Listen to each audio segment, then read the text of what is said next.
Hello guys, it's me Len. Welcome back to my channel. I've been celibate not because nobody wanted me, not because I couldn't date, not because I'm too picky, but because one day I realized my body was never meant to be a public place people temporarily visit. And that realization changed my entire life. I'm in my late 20s now, and if there's one thing I would tell younger women, especially this generation raised on hookup culture, situationships, validation, and temporary attention, it's this.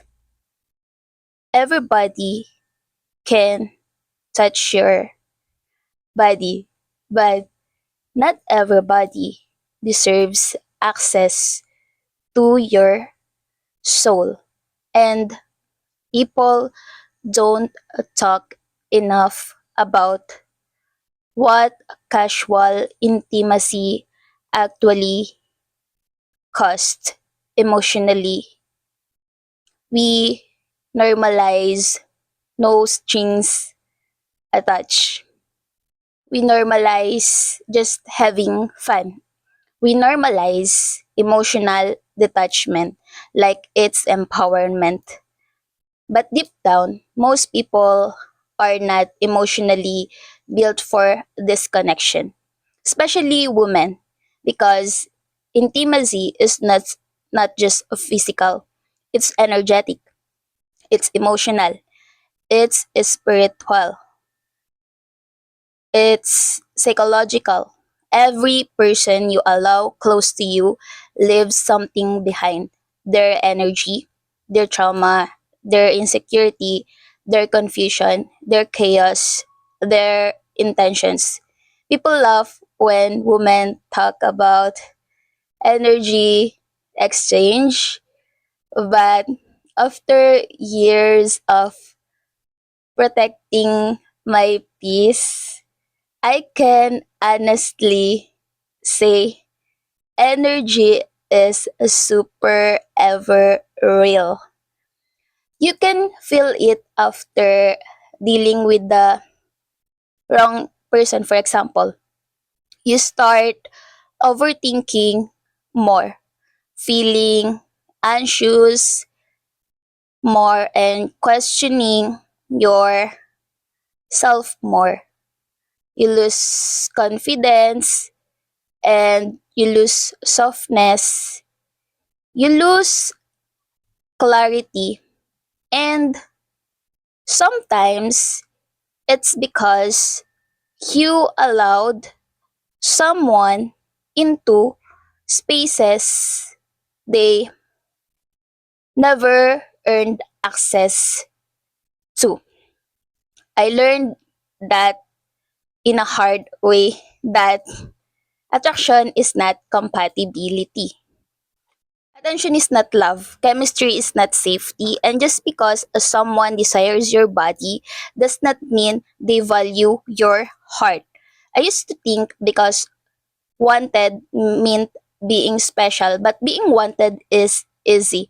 Being respected, being protected, and being emotionally considered, that's rare. This generation confuses access with connection. People share bodies before values, trauma before trust, intimacy before commitment, then wonder why everyone feels empty afterward. I remember one moment that changed me completely.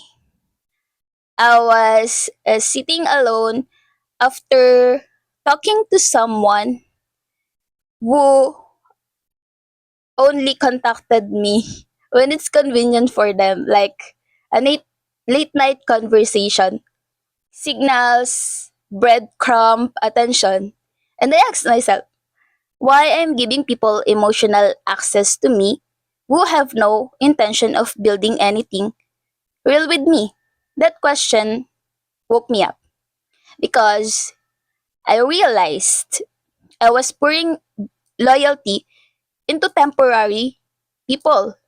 And celibacy became more than not having sex. It became self respect, discipline, emotional protection, spiritual quality. And for the very first time in my life, I learned how to sit with myself instead of seeking validation from romantic attention. And that's when everything changed. My confidence grew. My intuition became sharper. My anxiety decreased. I stopped chasing. I stopped settling. I stopped entertaining inconsistency. And most importantly, I stopped believing loneliness was worse than misalignment. Because let me tell you something. The wrong connection will drain you more than solitude ever will. This applied for both gender. People are terrified of being alone, so they accept half love, half effort, half commitment, half honesty. But every time you ignore your standards to keep someone around, you abandon yourself a little more. And young women need to hear this. Your body is not something you have to offer in order to keep someone interested. If someone loses interest to you because you require commitment, emotional maturity, respect, patience, and intentionality, they were never looking for you. They were looking for access. There's nothing empowering about constantly feeling emotionally disposable. And I know some people will hear this and say, SEX is just SEX, but for many people, it isn't. Some of us want emotionally attached. Some of us internalize experiences deeply. Some of us carry memories in our nervous system. And pretending we don't doesn't mean that it make us liberated. Sometimes it just make us disconnected from ourselves. I'm not judging anyone who lives differently. Everyone has their own path. But I do think society pressures people into acting emotionally numb to appear modern. Meanwhile, so many people are secretly depressed, emotionally exhausted, traumatized, and unable to form deep connections because casual culture teaches people how to consume each other, not cherish each other. And one thing I learned during these years is peace is addictive. Once you stop entertaining confusion, inconsistency becomes unattractive. Once you stop giving your body to temporary emotions, your standards naturally rise. Once you realize your presence is valuable, you stop auditioning for love. I'm not celibate because I hate love. That's no. I'm celibate because I finally understand the weight of intimacy. I finally understand that union between two people, especially the masculine energy and feminine energy, are very sacred. Sacred. That emotional safety matters. That discernment matters. That access should be earned. I repeat, it should be earned. And honestly, the longer I protected myself, the more I realized a lot of people don't actually want real connection. They just want convenience. They want the benefits of intimacy without responsibility. the closeness without accountability, the affection without intention. And now I refuse to participate in that anymore. So, to all younger women, please stop thinking your value decreases because you choose boundaries. You do not owe anyone your body to prove you're lovable. You are allowed to say, I want something real. I want intentional love. I want emotional safety. I want commitment. I want depth. That does not make you difficult. That makes you self aware. And to anyone feeling pressured by hookup culture, you are not missing out by protecting your peace. Temporary pleasure is never worth permanent emotional damage. I know the internet glamorizes detachment, but real healing often looks like discernment. Everybody deserves access to you. Not everybody deserves your softness, your vulnerability, your body, your energy, your spirit. And the moment you truly understand that, you stop setting for connections that only know how to consume you. Celibate taught me this. Being alone is not the hardest thing. The hardest thing is abandoning yourself just to avoid loneliness. And I'd rather protect my peace than perform intimacy with people who never intended to stay. And another thing nobody warns women about is every connection changes you. Even the ones you pretend didn't mean anything. People think heartbreak only comes from relationships. No. Sometimes the deepest ones come from almost relationships, from inconsistency, from being emotionally led on, from giving someone intimacy while they give you uncertainty. That confusion damages people quietly because your nervous system cannot relax inside mixed signals. One day they want you, next day they disappear. One day they are affectionate, the next time they are not. One day they act affectionate, next day they say they're not ready. One day they treat you like a priority, then on the next day they treat you like an option. And after enough of those experiences, people start becoming emotionally numb just to survive. That's what hookup culture doesn't talk about. The emotional desensitization.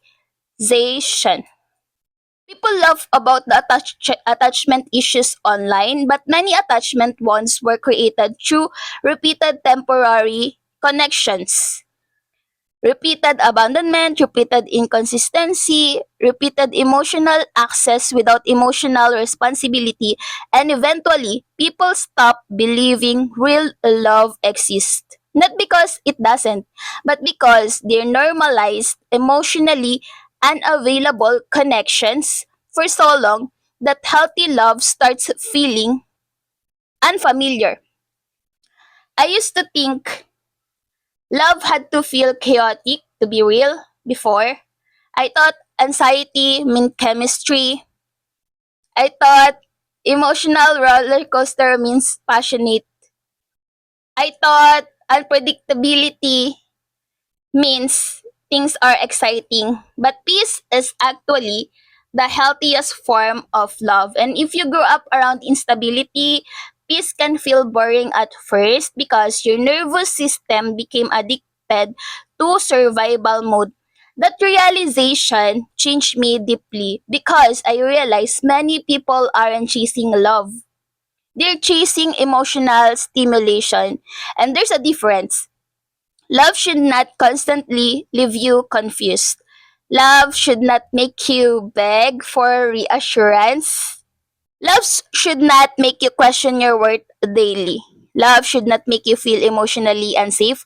One thing celibacy taught me is that silence reveals everything. thing.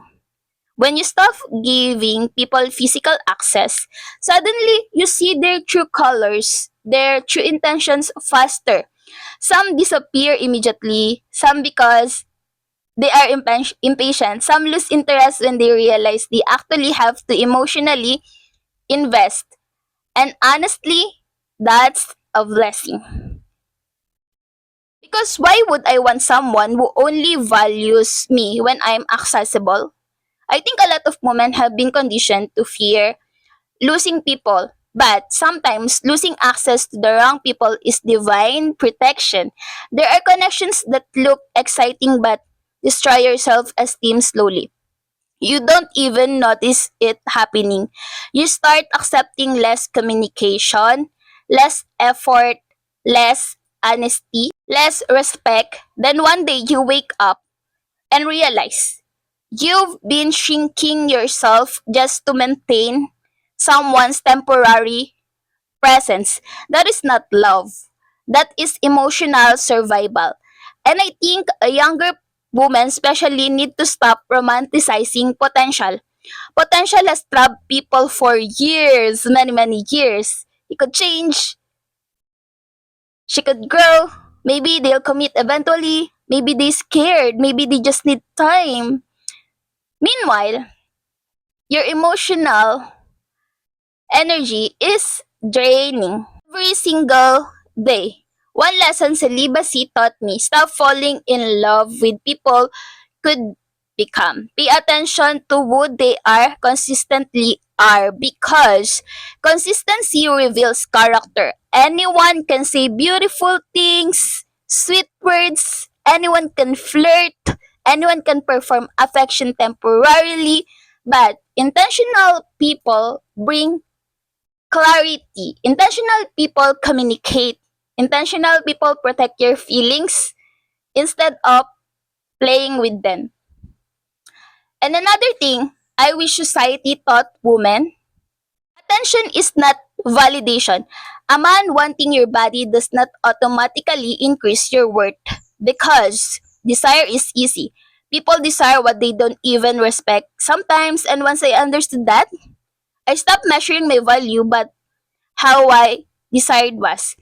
That changed my life because when women constantly seek validation through attention, they become vulnerable to accepting crumbs.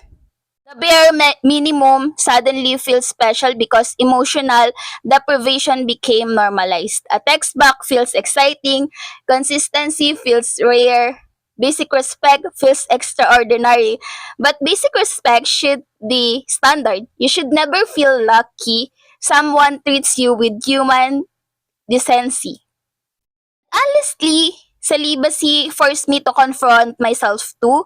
People think celibacy is just about avoiding others. No, it also exposes your own emotional patterns, your loneliness, your validation addiction, your fear of abandonment, your need for external affection, your discomfort, your with stillness. For a while, silence felt uncomfortable. No distractions, no situationships, no emotional chaos, no temporary highs, just me. And that was difficult at first because many people don't even realize how much they use romantic attention to escape themselves. But healing begins when you stop outsourcing your self worth. That's why these years transformed me emotionally. I learned how to enjoy my own company. I learned how to stop panicking over being single. I learned that solitude can actually be peaceful when you stop seeing it as a punishment because society acts like singleness is failure, especially for women. People panic when women are alone in their late 20s. They act like your worth has expiration date. But I would rather be alone than emotionally attached to someone who drains my spirit, and I stand by that. Another truth, many people are physically intimate but emotionally starving. That's why so many connections feel empty now. People know how to flirt but not communicate, how to last but not commit, how to chase but not sustain, how to consume but not nurture. Intimacy requires emotional maturity, and emotional maturity is becoming rare in a culture addicted to instant gratification. Everything is temporary now, disposable, replaceable. One disagreement, people leave. One inconvenience, people ghost. One difficult conversation, people detach. And this mindset slowly destroys the ability to build deep relationships. Yes, depth requires patience, communication, accountability, sacrifice, presence, not performance. I think social media also made people confuse attention with intimacy. Just because someone talks to you all day does not mean they genuinely care about you. Some people just enjoy access, some people enjoy attention, some people enjoy emotional dependency because it feeds their ego. That's why discernment matters. Discernment saved me because attraction can blind people, loneliness can blind people, chemistry can blind people, but discernment asks, does this connection actually bring peace into my life? Not butterflies, not obsession, not fantasy. Peace. If your connection constantly produces anxiety, confusion, inconsistency, emotional exhaustion, and insecurity, that is not alignment. I also learned that protecting your body is deeply connected to protecting your mind because emotional wounds don't just disappear after temporary intimacy. People carry experiences in their nervous system, in their memory, their self-esteem. That's why healing takes time. And I think we need to normalize intentional relationships again, not because people should be perfect, but because people deserve sincerity. People deserve honesty. People deserve emotional clarity.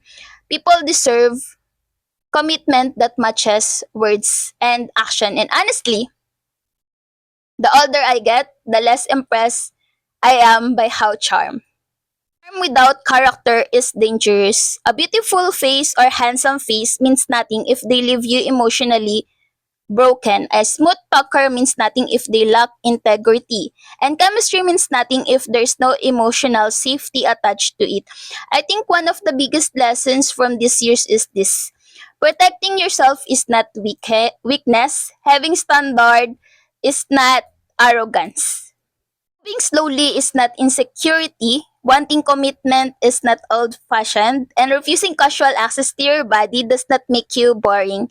It means you understand your value beyond temporary pleasure. I wish a younger woman understood how powerful it is to say no. This is no longer aligns with me. I deserve intentional love. I refuse confusion. I refuse emotionally available people. Because boundaries are self-respect in action, and every time you betray your own boundaries to keep someone around, you teach yourself that your needs are negotiable. Never abandon yourself for temporary connections because eventually, temporary people leave and you're still left feeling the damage they created. Let's now normalize making people earn access to you. If this video and message found you at the right time, maybe it's because you're finally at growth